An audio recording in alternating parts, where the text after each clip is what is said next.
Muy buenas y frísimas noches tengan todos ustedes. En México existen alrededor de 7.8 millones de personas con discapacidad, lo que equivale aproximadamente a la población de Quintana Roo, Zacatecas, Aguascalientes, Tlaxcala y Nayarit juntos. No obstante, muchas veces se suele dejar fuera de la toma de decisiones a este sector de la población. Para hablar claro sobre este tema y muchos otros más, esta noche se encuentra con nosotros el director ejecutivo de Alianza Éntrale, el maestro Fernando Estrada Franco. Quédese conmigo esta noche. El programa va a estar muy bueno. Esto es Frente a Frente, periodismo con responsabilidad. Comenzamos.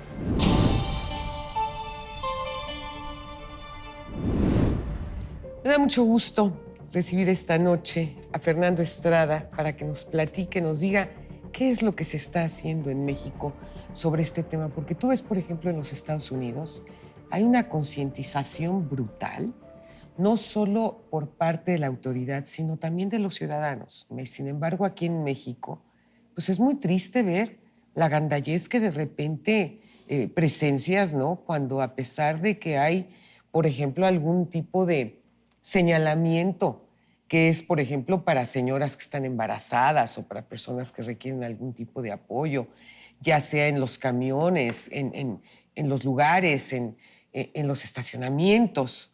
A la gente le importa un demonio y es la cultura de la gandalle. Yo quisiera que empezáramos antes que otra cosa para que me definieras qué es lo que se considera una persona con discapacidad. Buenas noches. Buenas noches. Pues muchas gracias por invitarme y pues por tomarnos en cuenta para platicar de estos temas que, como bien dices, es algo que aquí en México no se ve, no se escucha y es parte, pues, porque ha sido ignorado por mucho tiempo. Terrible. Estos temas. Para empezar, como dices, ¿qué es una persona con discapacidad? ¿Quiénes son las personas con discapacidad?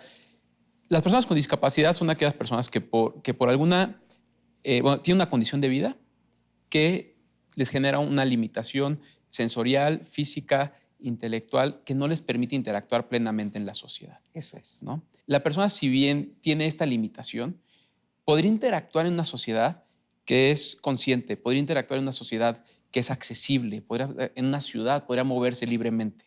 Pero si desde que se hacen los planes, desde que si se educa a la gente, no se toma en cuenta este segmento, obviamente nunca lo vamos a tener en el radar, ¿no? Claro. Si tú ves en México, como bien decías, en Estados Unidos ves a personas con discapacidad en todos lados. Vas a Europa, vas a Asia, en Japón todo está marcado para las personas con discapacidad, los lugares son respetados y se ven a las personas con discapacidad andando libremente.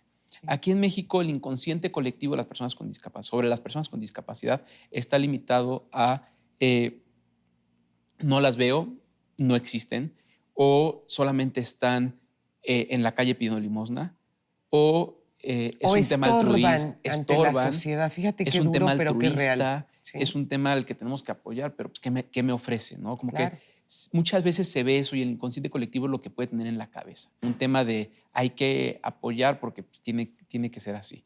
Pero muchas veces, al no tomarse en cuenta de esta forma a las personas con discapacidad, desde un punto de vista de derechos, pues son excluidas, ¿no?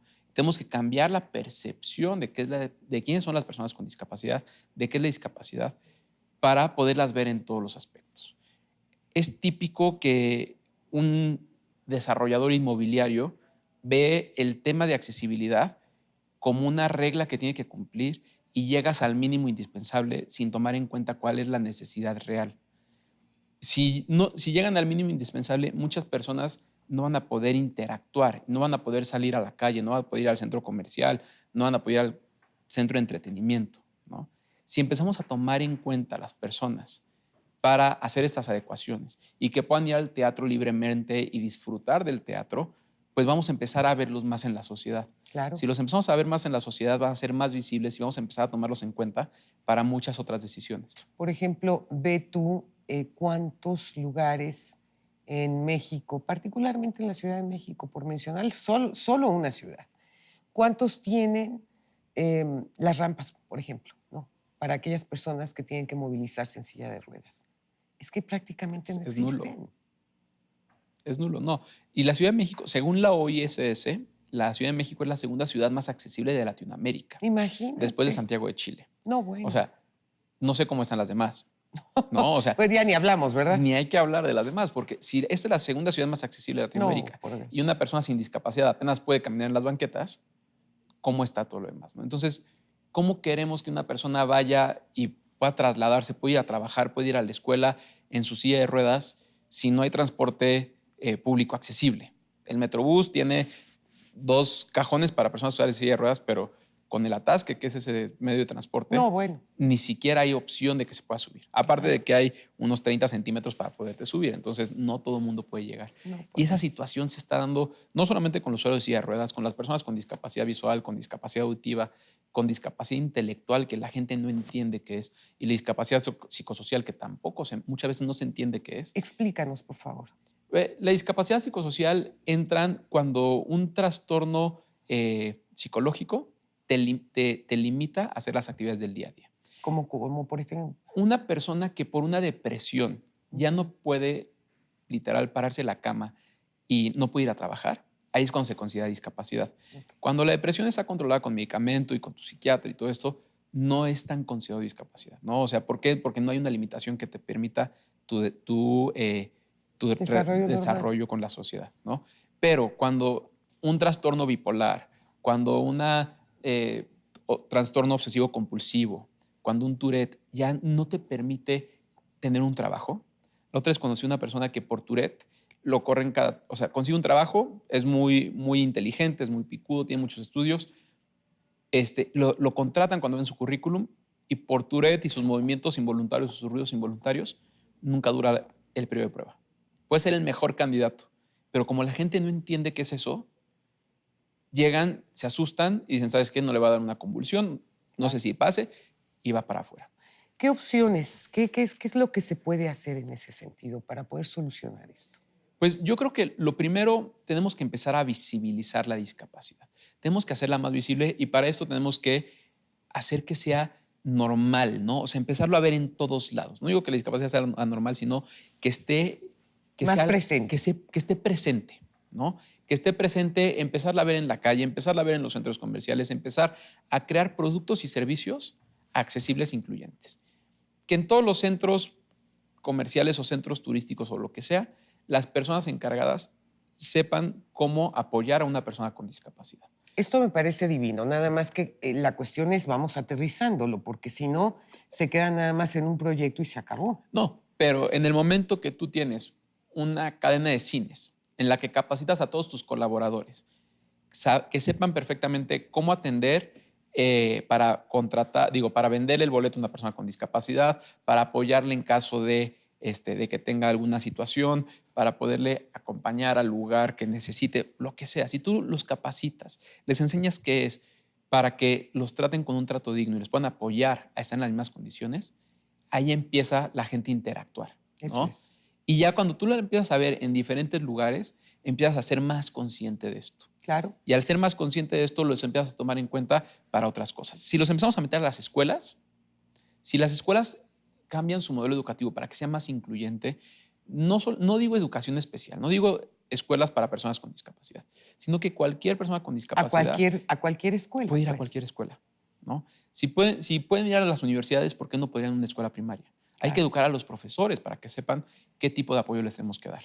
El problema es que tú sabes, y esto lo hemos visto en reiteradas ocasiones, los niños son los seres humanos más crueles que existen. También. Y son los primeros que se burlan y los primeros que ofenden y los primeros que atacan. Exactamente. ¿Cómo le vas a hacer para cambiar ese chip? Si nosotros desde chiquitos, antes de que tengan los prejuicios y desde chiquitos se les enseña que es algo normal, que es algo, pues que a cualquiera, o sea, nadie está exento de vivir una discapacidad, No, bueno. de tener un hijo con discapacidad. Nadie está exento, Así es. ¿no? La mayoría de las personas con discapacidad es adquirida, ¿no? Cualquier persona sale de su trabajo con experiencia profesional, tiene un accidente y después te cierran la puerta porque no estoy preparado o no tengo la rampa. Qué cosa. ¿No? Entonces, si desde al principio, antes de los prejuicios, les enseñamos y conviven con personas, si bien sí, como tú dices, pueden ser los que tienen más malicia en un momento, ¿no? Sí. No es consciente del impacto que pueda tener un comentario, una Más crueldad, agresión. diría yo. Más crueldad, perdón. Sí. Ajá, siendo malicia, perdón. Más crueldad. No son conscientes de ese tipo de cosas. Tenemos que educarlos a que desde el día uno vean que es parte de la situación, ¿no? Que es parte del día a día de México, que es día a día de la sociedad y que tenemos que pues, trabajar con ellos y estudiar con ellos y involucrarnos para pues, ayudarles a desarrollarse. Al final de cuentas, la inclusión no es un lugar donde hay personas de todo tipo. Es un lugar donde todas las personas tienen la misma posibilidad, tienen las herramientas para llegar al mismo lugar. Sí. Eso es lo que tenemos que lograr, ¿no? Un lugar donde empresas, donde las mujeres puedan llegar a ser directivas, ¿no? Hay empresas que dicen, soy incluyente porque tengo 50% mujeres, 50% hombres. No, eso no se trata. Si el 100% de tus hombres son, si el 100% de tus directivos son hombres, Entonces pues, ya no entonces hay, no hay inclusión. equilibrio, claro. Pero si tú estás dando las herramientas para que las mujeres puedan llegar ahí, eso es la inclusión. Una empresa en donde la comunidad LGBT puedan ser ellos mismos sin tener que estar enfocando sus energías en ocultar pues, quiénes realmente son, ¿no? Entonces tenemos que poner las herramientas para que sean las mismas condiciones. Pues tu proyecto es como de muy largo aliento, ¿no? Porque estamos hablando de cambiar el chip y cambiar la mentalidad de 130 millones de mexicanos. Se tiene que cambiar la mentalidad de todas las personas porque tenemos que entender que hay que empezar a ver a la persona por el talento. Hay que dejar a un lado, hay que dejar atrás cualquier prejuicio que tengamos y hay que conocer a las personas y hay que verla por el talento, hay que verla por lo que es, por lo que puede aportar y creo que es lo único que va a ayudar a que dejemos de vernos por un lado o por el otro, ¿no? Es lo mismo que yo les digo a muchas personas cuando me dicen, Lolita, tú te llevas muy bien con todos los gays. Les digo, es que yo soy amiga de la persona, no de su sexualidad. Exactamente. Ya, No dejar de ser la tu amigo. sexualidad ya es problema y circunstancia absolutamente y decisión de cada quien en la que yo no puedo ni siquiera meterme a opinar. Yo Completamente. respeto totalmente lo que hace cada persona. Te agradezco tanto, de veras, Fernando, que hayas estado conmigo esta helada noche. Y pues no se pierda en nuestro próximo programa. México vive tiempos de cambio, tiempos de dar la cara, tiempos para hablar frente a frente. Muy bien.